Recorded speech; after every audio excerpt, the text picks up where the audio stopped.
সবাইকে জানাই রানন্দিত জয়গুরু।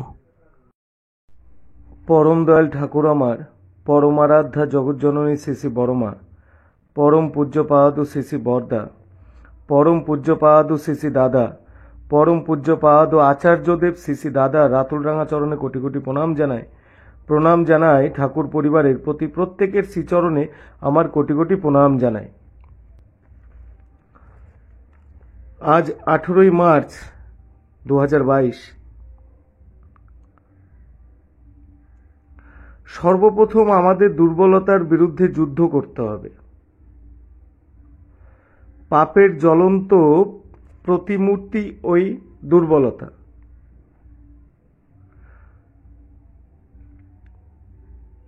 এটা আমরা শ্রী শ্রী ঠাকুরের চরণাশ্রিত যারা ঠাকুরকে ধরে এটা জেনেছি। এই সমগ্র বিশ্ব ব্রহ্মাণ্ডে যত মহাপুরুষ এবং সিদ্ধপুরুষ যারা যারা এসছেন, তারা যুগে যুগে এসে যে বাণী দিয়ে গেছেন, সকলকে একত্রিত করে পরম দয়াল শ্রী শ্রী ঠাকুর তার শ্রীহস্ত লিখিত সত্যানুসরণ গ্রন্থটা আমাদের মধ্যে তিনি দিয়ে গেছেন,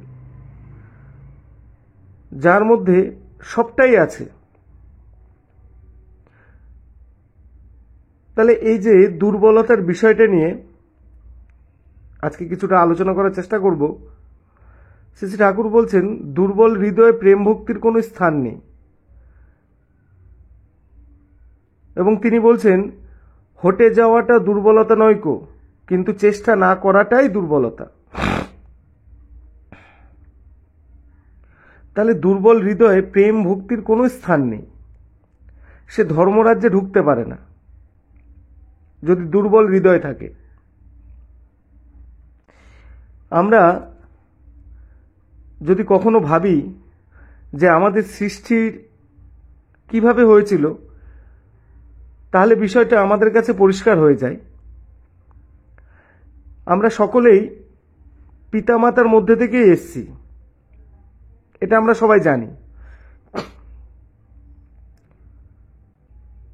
তাই একটি পুরুষ এবং একটি নারীর মধ্যে থেকে আমরা এই ধরাধামে এসেছি। তাই পুরুষ আর নারীর যে সম্পর্কটা হয়, সেই সম্পর্কটার সময় পুরুষ হইতে যে অসংখ্য স্পার্ম নির্গত হয়, অ্যাট এ টাইম সে সময় কোটি কোটি শুক্রাণু মাতৃগর্ভের দিকে দৌড় প্রতিযোগিতা লাগায়। আমরা যদি আমাদের সৃষ্টিটা ভাবি, তো কোটি কোটি শুক্রাণু দৌড়াতে দৌড়াতে অ্যাট এ টাইম গিয়ে পৌঁছায় 500 থেকে 600 শুক্রাণু দৌড় গোড়ার দিকে এগোতে থাকে, এবং অবশেষে এই দৌড় প্রতিযোগিতায় একটিমাত্র শুক্রাণু মাতৃগর্ভে প্রবেশ করে সঞ্চার লাভ করে। আর সেইটি হচ্ছে আমি, সেইটি হচ্ছে এই পৃথিবীতে যত মানুষ আছে আমরা তারা। তাহলে আমাদের যখন সৃষ্টি হয়েছিল, তো আমাদের সে সময় কিন্তু একটা কম্পিটিশন ছিল যে অত কোটি শুক্রাণুর মধ্যে একটি শুক্রাণু আমি, একটি শুক্রাণু সবাই। তো সেই প্রতিযোগিতায় আমাদের কিন্তু কেউ সাহায্য করেনি, কেউ আমাদের হেল্প করেনি। এবং সে সময় আমাদের পা ছিল না, হাত ছিল না, কোনো কিছুই ছিল না, কিন্তু আমরা কিন্তু প্রতিযোগিতায় নেমে গেছিলাম। এবং দুর্গম চেষ্টার ফলে যে শুক্রাণুটা মাতৃগর্ভে সঞ্চার ঘটেছিল, সেটি হচ্ছে আমি এবং সকলেই। তাহলে সে সময় আমাদের কেউ সাহায্য, হেল্প কোনো কিছু করেনি, যুক্তি বুদ্ধি কেউ কিছু দেয়নি। কিন্তু বর্তমান দিনে আমরা প্রত্যেকটা সময় সাহায্য, হেল্প সহযোগিতা সবটাই পায়। এবং সব থেকে বড় জিনিস যে আমাদের দুটো হাত আছে, দুটো পা আছে এবং একটা মস্তিষ্ক আছে যেটা ভাবনার জন্য, হাত আছে কর্ম করার জন্য, পা আছে চলার জন্য, তাহলে সবটাই আছে। তো থাকা সত্ত্বেও আমরা জীবনে ফেলিওরটা বেশি হই, জীবন চলার পথে সাকসেস পাই না আমরা। তা কারণটা কোথায়? এইটুক প্রসঙ্গ কোনো একটা ইষ্ট প্রসঙ্গে এই আলোচনাটুক শুনেছিলাম আজ থেকে বেশ কিছু বছর আগে, খুব ভালো লেগেছিল, অন্তরে লেগেছিল। তা সেই আলোচনাটা শুনে যেটুক বুঝে সেটুকুই বলার চেষ্টা করলাম। তাহলে আমাদের সব কিছু থেকেও আমরা সাকসেস পাচ্ছি না, আমরা হতাশায় ডুবে যাচ্ছি। এবং যখনই জীবনে সাকসেস পাচ্ছি না, আমরা একটা সময় নিজেকে নিজে শেষ করে দিচ্ছি, সে যেভাবেই হোক, অপঘাতে নিজের প্রাণটা ত্যাগ করছি। তাহলে সে সময়, সৃষ্টির সময় আমাদের কেউ সাহায্য করেনি, হেল্প করেনি, আমরা সাকসেস হয়েছি। এক একজন অত কোটির মধ্যে আমরা সাকসেস লাভ করেছি, কিন্তু এখন সব কিছু থাকা সত্ত্বেও আমরা সাকসেস পাচ্ছি না। তার কারণটা কোথায়? কারণটা হচ্ছে, খুব গভীরে যদি ভাবি তাহলে কিন্তু এই বিষয়টা বুঝতে পারবো। আলগা আলগা ভাবলে কিন্তু বিষয়টার গভীরে নামতে পারবো না। কারণ সে সময় উদ্দেশ্য একটাই ছিল আমাদের, একটাই উদ্দেশ্য, একটাই চাওয়া, একটাই পাওয়া, বাকি কোনো দিকে আমাদের লক্ষ্য ছিল না, যে মাতৃগর্ভে প্রবেশ করতে হবে। সেই উদ্যোগেই কিন্তু আমরা দৌড় প্রতিযোগিতা শুরু করেছিলাম। হাঁপায়নি, ক্লান্ত হইনি। যারা যারা চলতে গিয়ে ক্লান্ত হয়ে পড়েছে তারা পথ হারিয়ে ফেলেছে।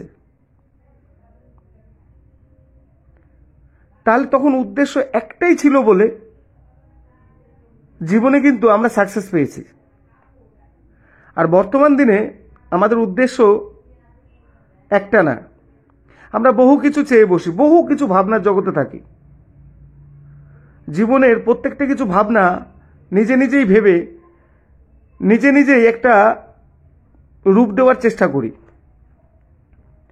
একের উপরে কিন্তু আমাদের ফোকাসটা কিন্তু থাকে না। তাই তো পরমদয়াল শ্রী ঠাকুর বলেছেন যে একটা চাইতে গিয়ে 10টা চেয়ে বসো না, একেরই যাতে চরম হয় তাই করো, বাকি সকলটি পাবে।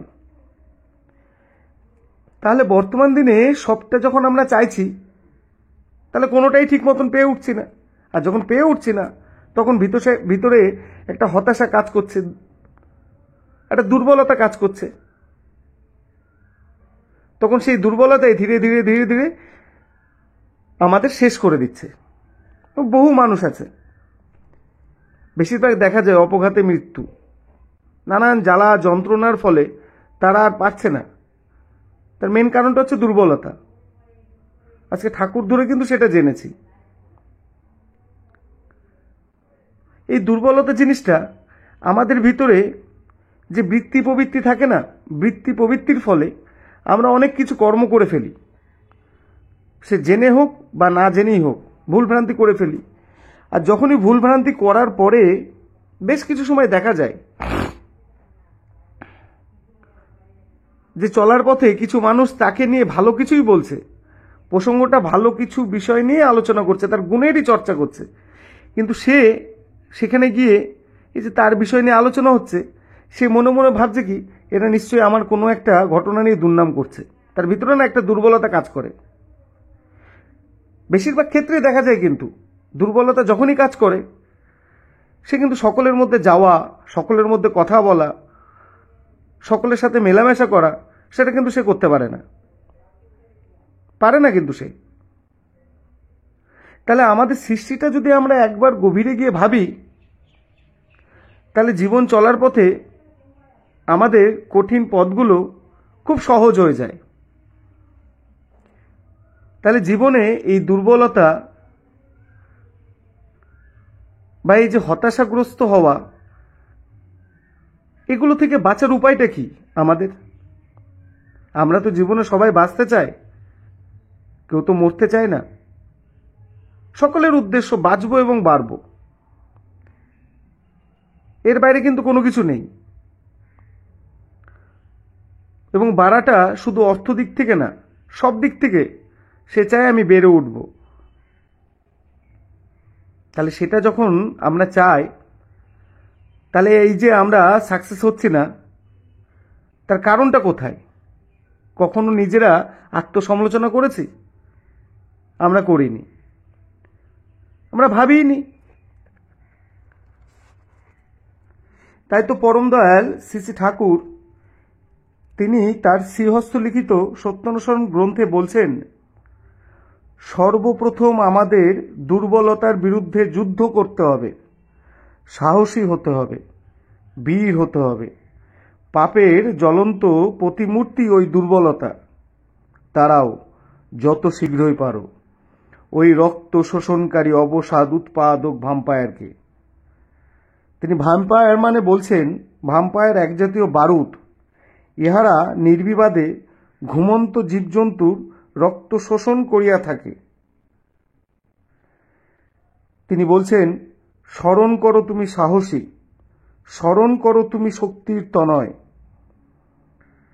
স্মরণ করো তুমি পরমপিতার সন্তান। আগে সাহসী হও, অকপট হও, তবে জানা যাবে তোমার ধর্মরাজ্যে ঢোকবার অধিকার জন্মিয়েছে। তাহলে জীবন চলার ক্ষেত্রে যারা অকপট হতে পারেনি, মানে মন মুখটা যাদের এক হয়নি, তাহলে তাদের ভিতরে দুর্বলতা আছে। আমার পরম দয়াল শ্রী শ্রী ঠাকুর যেটা তিনি সত্যানুসরণ গ্রন্থে তিনি আমাদের মধ্যে তো অসংখ্য বাণী দিয়ে গেছেন, এবং আমরা বড় সৌভাগ্যশালী যারা যারা তার চরণাশ্রিত হতে পেরেছি, যে আমরা সত্যানুসরণ গ্রন্থখানা পেয়েছি, যেটা তিনি নিজে এক রাত্রির মধ্যে নিজে হাতে তিনি লিখেছিলেন। তাহলে এই যে মন মুখ যখন এক হচ্ছে না, তাহলে কোনো না কোনো একটা জায়গায় দুর্বলতা আছে। সেই দুর্বলতাটাকে যখনই সে কাটিয়ে উঠতে পারে না, তখনই কিন্তু মনে আর মুখের সাথে এক থাকে না। ঠাকুর বলছেন, এতটুকু দুর্বলতা থাকলেও তুমি ঠিক ঠিক অকপট হতে পারবে না। সত্যানুসরণে লেখা আছে যে এতটুকু দুর্বলতা থাকলেও তুমি ঠিক ঠিক অকপট হতে পারবে না। আর যতদিন তোমার মন মুখ এক না হচ্ছে, ততদিন তোমার মলিনতার গায়ে হাতই পড়বে না। তাহলে এই যে মন মুখ এক হওয়া, তাহলে একটার সাথে একটা কিন্তু সম্পর্ক আছে, প্রত্যেকটার সাথে প্রত্যেকটা সম্পর্ক জড়িত আছে। একটু যদি গভীরে যদি চিন্তা করি যে আমাদের মন মুখটা এক হচ্ছে না কেন, কখনো যদি নিজেকে আত্মসমালোচনার মধ্যে ফেলি, তাহলে কিন্তু কোনো না কোনো দিকে আমার একটা দুর্বলতা কাজ করছে। সেই দুর্বলতা আমি কাটিয়ে উঠতে পারিনি। এটা দেখা যায় বেশিরভাগ মানুষের মধ্যে দেখা যায়। আর ঠাকুর বলছেন, তাহলে কিন্তু ধর্মরাজ্যে ঢোকা যাবে না। তাহলে যতই ধর্ম করি, যাই কিছু করি, হরিনাম করি, সৎসঙ্গে যাই, যা কিছু করি, তাহলে তিনি বলছেন কিন্তু প্রকৃত ধর্মরাজ্যে কিন্তু সেটা সে ঢুকতে পারেনি। এটা আমরা ঠাকুর ধরে জেনেছি। কিন্তু তিনি বলছেন, মন মুখ এক হলে তার ভিতর গলদ জমতে পারে না। আজকে হ্যাঁ, মন মুখ যদি এক থাকে, ভিতরে কিন্তু কোনো নোংরা বা কোনো আবর্জনা সেটা জমতে পারে না। হ্যাঁ, আজকে ঠাকুর ধরেছে নিজেকে শুধরানোর জন্য। কে কি ছিল, আজকে ইতিহাস যদি আমরা দেখি, তিনি যে যুগে যুগে এসছেন, কত মহা পাপীরা, কত ভয়ানক ক্রিমিনালরা তার সঙ্গ পেয়ে তাদের জীবনের কি আমূল পরিবর্তন ঘটেছে। এক একজন দেবমানুষে পরিণত হয়েছে, ঈশ্বর প্রাপ্তি ঘটেছে তাদের। সুতরাং বেশিরভাগ জিনিসটা হয় যে আমরা বৃত্তির তাগিদে যত অপকর্ম বা ভুল ভ্রান্তি যা কিছু করে বসি, সেটা ধীরে ধীরে ধীরে ধীরে না মনের ভিতরে একটা দুর্বলতার জায়গা নিয়ে থাকে। যে কোনো একটা জায়গায় সেটা বহিঃপ্রকাশ করতে চায় ভালো, সে কিছু করেনি, বা সে তো অন্তরে তো জানে যে সে কি করেছে। যেমন আমি দেখুন প্রত্যেকটা ভিডিওতে বলার চেষ্টা করি, এর আগেও বলেছিলাম যে আমার একটা সময় বৃত্তি প্রবৃত্তি চরম ঘনিষ্ঠ বন্ধু ছিল আমার। তারা প্রতিনিয়ত আমাকে জাপটে ধরে থাকতো, আমায় ছাড়তো না। তা ঠাকুর ধরেছে নিজেকে শুধরানোর জন্য। তিনি তো চেয়েছেন, তিনি দেব মানুষে পরিণত করতে চেয়েছেন সবাইকে। তিনি এক একজনকে, পরমদয়াল শ্রী ঠাকুর এক একজনকে তিনি তার মতন বানাতে চেয়েছেন। তিনি প্রত্যেককে বানাতে চেয়েছেন। তাহলে সেখানে দুর্বলতা তাও আসে। তো দুর্বলতাটা কেন আসছে, কোন জায়গা থেকে আসছে, এটা যদি গভীরে গিয়ে যদি ভাবি বা চিন্তা করি, তাহলে কিন্তু আমাদের কাছে বিষয়টা পরিষ্কার হয়ে যায়।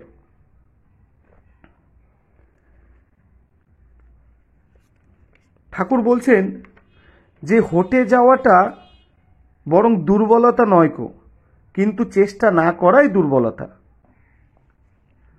আজকে কোনো জায়গায় আমাকে নিয়ে কেউ কোনো আলোচনা করছে, নিন্দা করছে, সমালোচনা করছে, বা যাই করছে, সেটা শুনে যদি আমি সেখানে না যাই, সেখান থেকে যদি সরে আসি, কেন সেখানে তো আমার দুর্নাম চলছে, আমার ভিতরে দুর্বলতা আছে, সেই দুর্বলতার জন্যই সেখানে আমি গেলাম না।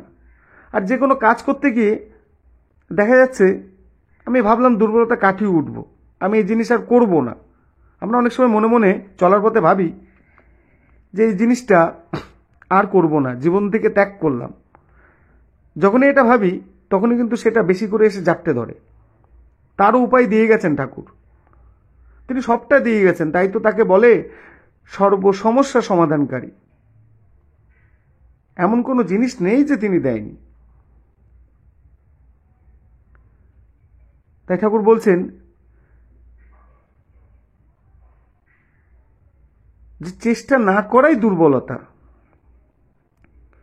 তুমি কোনো কিছু করতে প্রাণপণে চেষ্টা করা সত্ত্বেও যদি বিফল মনোরথ হও, ক্ষতি নাই, তুমি ছেড়ো না, ওই অম্লান চেষ্টাই তোমাকে মুক্তির দিকে নিয়ে যাবে। কত সুন্দর কথা তিনি দিয়ে গেছেন,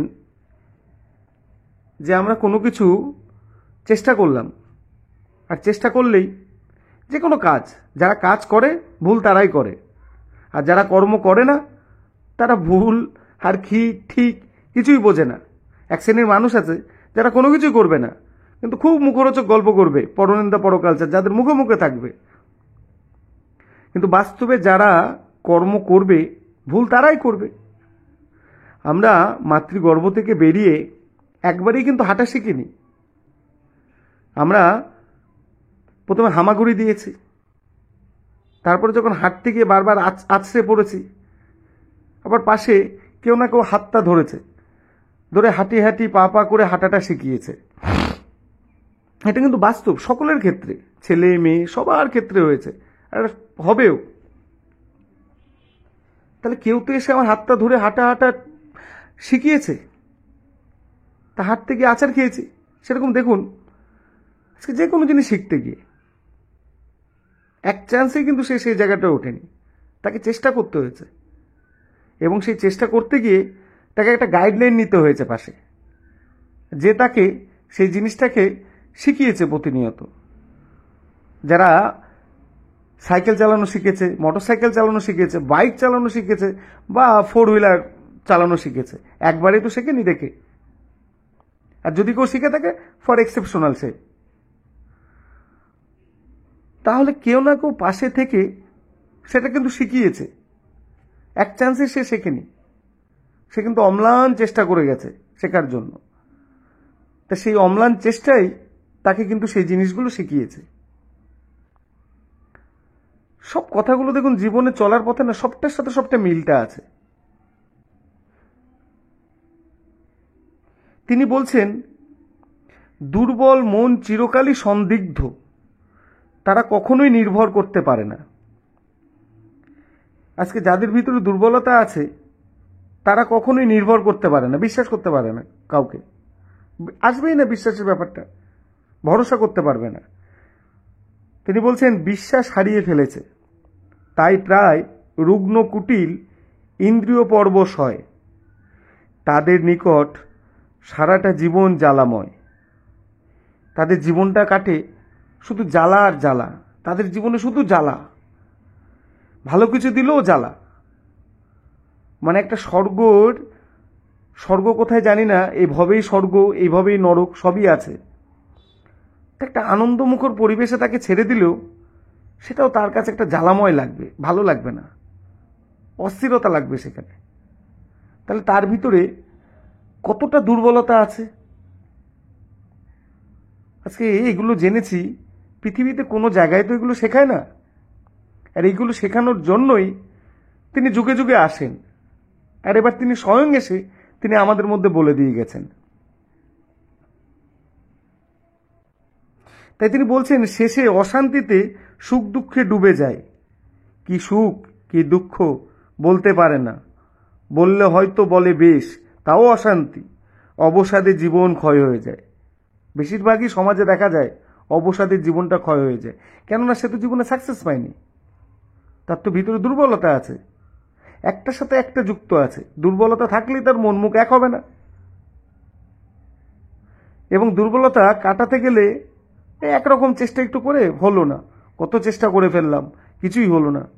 তা ঠাকুর কি শিখিয়েছেন, চেষ্টা করলে আমি সাকসেস হলাম না। তা বলছেন ওই অম্লান চেষ্টাই তোমাকে মুক্তির দিকে নিয়ে যাবে। চেষ্টা কাকে করতে হবে? আমাকে। পরম দয়াল তিনি রাস্তা দেখিয়ে দিয়ে গেছেন, হাঁটতে হবে আমাকে, কেউ এসে আমাকে নিয়ে হাঁটাবে না। জ্ঞানের কথা সবাই বলবে, কিন্তু প্রতিপালন করব আমি, আর সবার জ্ঞান শুনবো কেন? যিনি সৃষ্টিকর্তা, যিনি সবটা দিয়ে গেছেন, তিনি কি বলেছেন তারটা শুনবো। আর তিনি যে আমাদের মাথার উপরে আচার্য রেখে গেছেন, যিনি ঠাকুর যা বলেছেন সবটা যে আচরণ করে দেখাচ্ছে আমাদের মধ্যে, যেগুলো আমরা পারছি না, কাছে গেলে দেখি কিভাবে সম্ভব, সহজে তিনি করে দেখাচ্ছেন। তাহলে এই জীবনে অসম্ভব বলে কিছু নেই, সবটাই সম্ভবের মধ্যে পড়ে। তিনি বলছেন দুর্বল হৃদয়ে প্রেম ভক্তির স্থান নেই। দুর্বল হৃদয়ে প্রেম ভক্তির স্থান নেই। তাহলে দুর্বল হৃদয়ের মানুষগুলো যদি প্রেম ভক্তি ভালোবাসা যা কিছুই বলুক না কেন, তাহলে বাস্তবে কিন্তু তাদের ভিতরে নেই সেই জিনিসটা। দুর্বলতা অনেক রকম ভাবে আসে, কারোর দুর্দশা, কারোর মৃত্যু, এ মারা গেল, ইস আমারও যদি হয়, ওর ওইভাবে বাড়ি ঘরদূর ভেঙে গেল, ওর ওইভাবে এটা হলো, আমারও যদি হয়। এই যে পরের দুর্দশা দেখে নিজে ভেঙে পড়া, নিজের দুর্দশার কথা চিন্তা করা, ঠাকুর কিন্তু তিনি বলেননি। তিনি বলেছেন পরের দুর্দশা দেখে, পরের ব্যথা দেখে, পরের মৃত্যু দেখে নিজের দুর্দশা, ব্যথা বা মৃত্যুর আশঙ্কা করে ভেঙে পড়া, এলিয়ে পড়া বা কেঁদে আকুল হওয়া ওসব দুর্বলতা। যারা শক্তিমান তারা যাই করুক, তাদের নজর নিরাকরণের দিকে, যাতে ওসব অবস্থায় আর না কেউ বিধ্বস্ত হয়। প্রেমের সহিত তারই উপায় চিন্তা করো, তিনি বলে গেছেন। সব রাস্তা দিয়ে গেছেন তিনি, যে এই যে দুর্বলতা, যে অপরের কিছু হলো সেটা দেখে নিজে ব্যাকুল হয়ে ভেঙে পড়া, নিজে খুব গভীরে চিন্তায় ডুব সাগরে ডুব দিলাম, চিন্তার সাগরে, কাল্পনিক জগতে। ওর হলো, আমারও যদি হয়, এটা যদি আমারও হয়। তা ঠাকুর বলছেন ওটা ওর কেন হলো, কিভাবে হলো, সেটা যদি তুমি জেনে বুঝে নাও, আর সেটা জেনে বুঝে যদি নিজের জীবনে যদি সেটা পালন করো, তাহলে তোমার জীবন হবে না। সোজা কথা। কিন্তু বাস্তবে সেটাকে ফুটিয়ে তোলাই বড় শক্ত হয়ে দাঁড়ায়, কেননা ভিতরে তো বৃত্তি প্রবৃত্তি থাকে সকলের, সেগুলো তো আঁকড়ে ধরে থাকে আমাদের। আর সেগুলোকে কাটিয়ে সেই জায়গাটায় যাওয়া।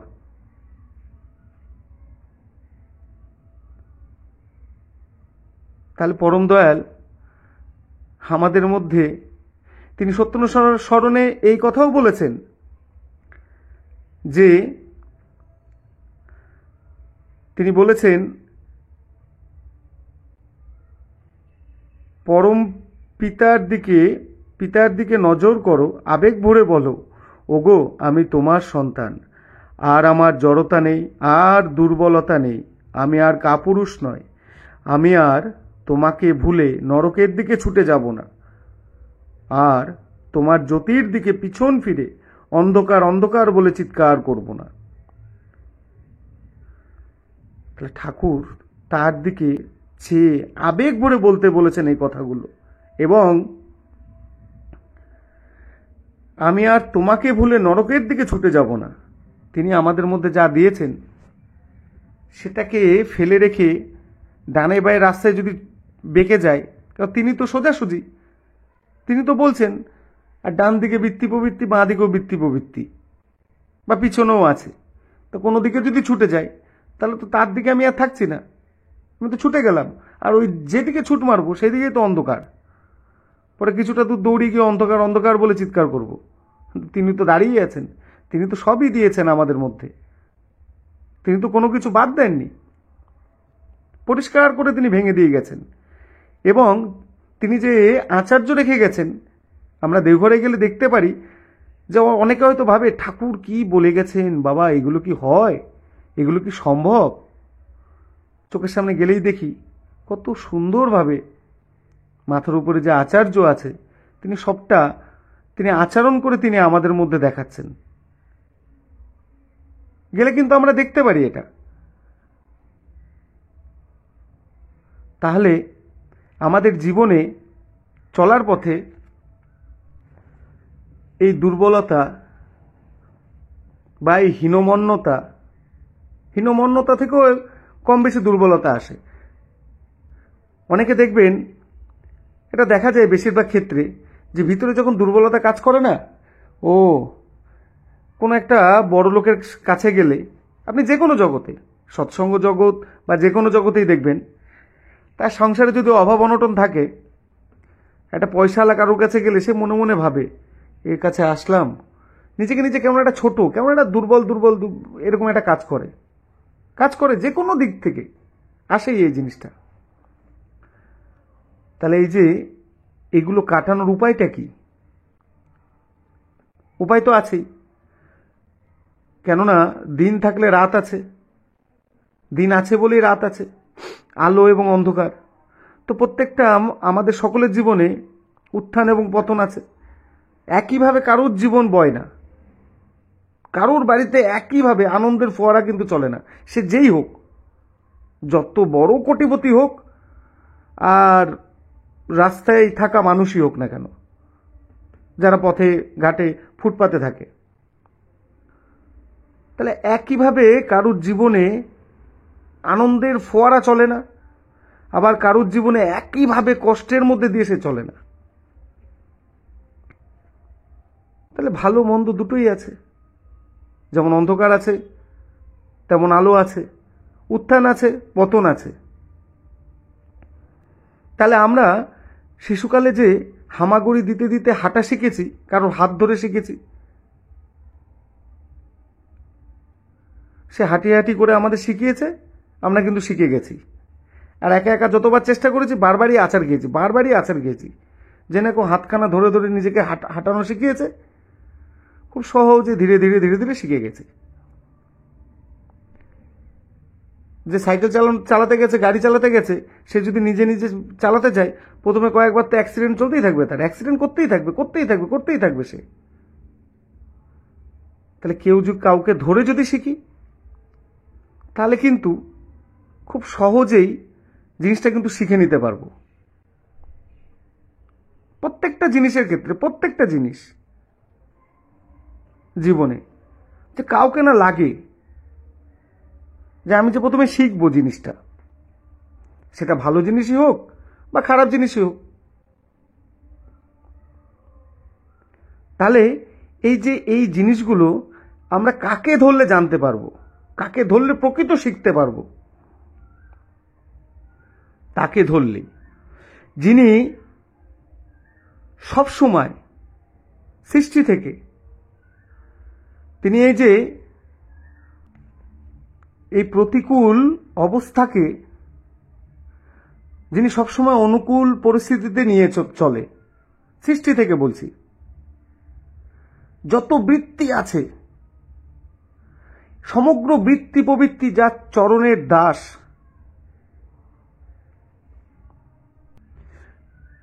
যে সেই বৃত্তি প্রবৃত্তি সৃষ্টি থেকে আজও তাকে কোনোভাবেই কোনো পরিস্থিতিতে তাকে কাত করতে পারেনি, কিঞ্চিতের জন্য পারেনি।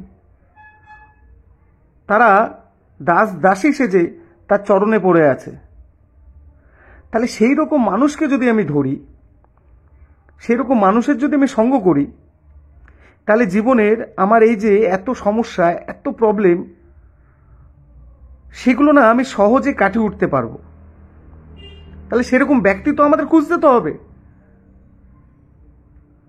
যে এই সৃষ্টি থেকে আজও কোনো পরিস্থিতিতেই সে ব্যাকুল হয়নি, সব পরিস্থিতিকেই তিনি অনুকূল পরিস্থিতিতে নিয়ে চলে এসেছেন।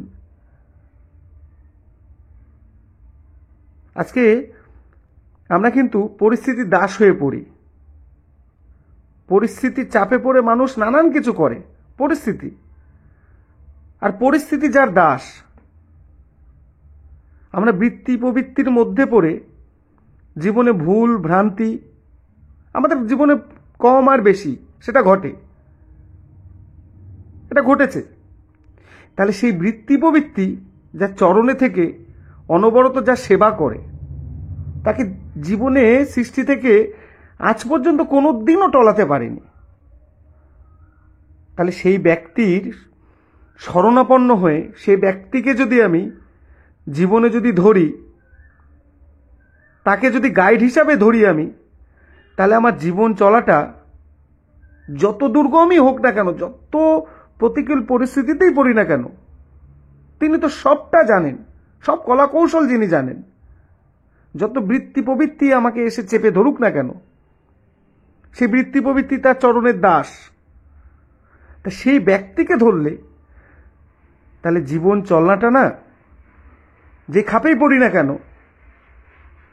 সেই দুঃখ কষ্ট সব কিছুর মধ্যে থেকে, জ্বালা যন্ত্রণাময় সব কিছু জীবন থেকে, সেটা ধীরে ধীরে আনন্দের দিকে, আনন্দে আমরা কাটাতে পারবো, আনন্দ সাগরে কিন্তু আমরা চলতে পারবো। তার কারণ জন্মালেই তো মরতে হবে, এ কথা চিরন্তন সত্য, কেউ তো বেঁচে থাকবো না। তাহলে জীবনে আমরা সবসময় চাই কি, ভালো থাকতে চাই, সুখ শান্তি দুটোই চাই, সুখও চাই শান্তিও চাই। তা আমরা সবাই জানি সুখ কিসে আসে আর শান্তি কিসে আসে, সে বিষয়ে আলাদা।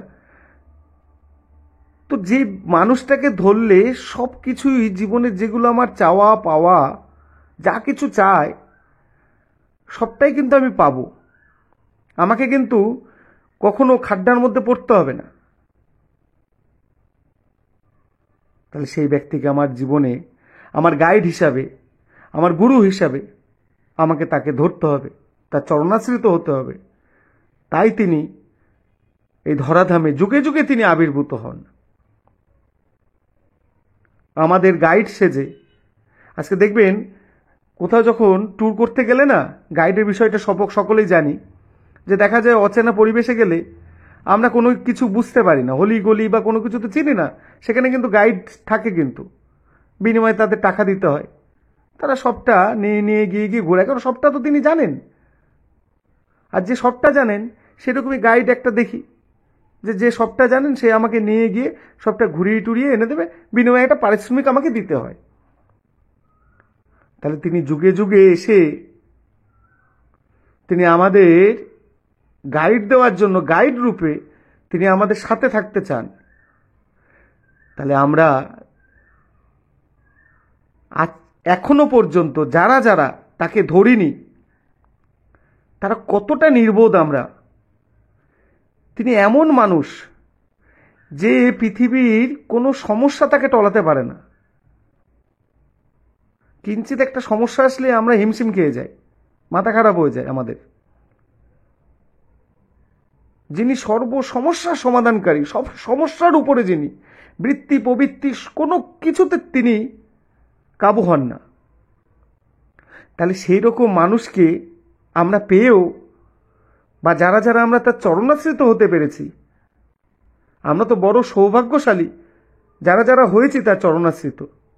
আর যারা যারা হতে পারেনি তারা যে কত বড় দুর্ভোগ বা কত বড়,